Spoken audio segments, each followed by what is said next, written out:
నమస్తే అందరికీ అన్నలు అక్కలు చెల్లెళ్ళు చిన్నాన్న చిన్నమ్మలు పెద్దమ్మలు అందరికీ నా నమస్కారాలు.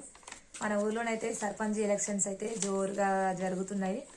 సో మనం అయితే పైసలకు అమ్ముడు పోకుండా మన ఊరికి మనకు న్యాయం చేసే అభ్యర్థిని అయితే మనం ఎన్నుకొని మన ఓటుకు ఎంత విలువ ఉందో మనం తెలియపరచుకోవాలి. ఓకేనా?